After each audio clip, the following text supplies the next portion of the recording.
Olá, tudo bem? Seja bem-vindo. Nesse vídeo a gente vai aprender a como desenhar sombreamentos de forma mais realista. Nesse vídeo a gente vai aprender sobre sombras primárias, sombras secundárias e sombras terciárias. E também técnicas de desenho de sombras, como rachuras, pontilhismo, gradiente de tons e sombras suaves.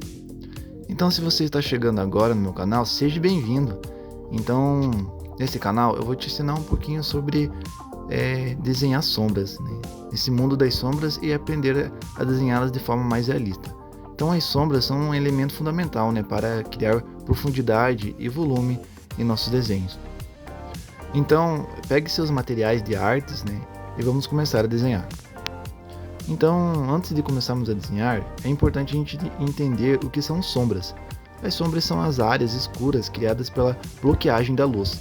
Existem 3 tipos de sombras. Neste vídeo, a gente vai aprender a desenhar todas elas. A primeira, sombras primárias, são as sombras diretas criadas pelo objeto. E as sombras secundárias são as sombras indiretas, criadas pela reflexão da luz.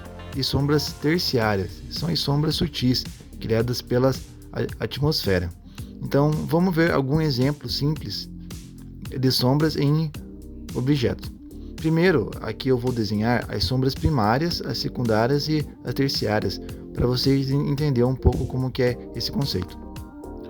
Aqui está um círculo simples. Vamos adicionar sombras primárias. Observe como a sombra segue a forma do círculo. Isso é importante para criar uma sombra realista. Aqui está o quadrado com sombras primárias. Observe como a sombra é mais escura perto do objeto. Então, uma dica é use a referência, né, para estudar bem a sombra. Varie a intensidade da sombra e não esqueça de seguir a forma do objeto. Agora, a gente vai desenhar uma forma simples de sombra secundária. Aqui está um cilindro simples. Vamos adicionar sombras secundárias. Observe como a sombra secundária é mais suave e menos intensa do que a sombra primária. Aqui está um cubo com sombras secundárias. Observe como a sombra secundária é mais visíveis nas áreas do cubo. Então, a dica é usar a referência, né? Não esqueça de usar a referência.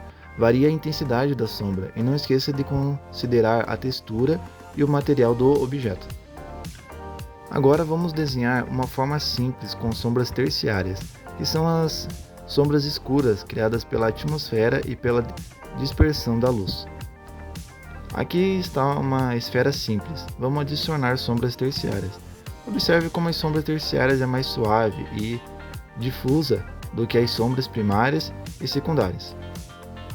Aqui está uma paisagem com sombras terciárias. Observe como a sombra terciária é mais visível nas áreas mais distantes.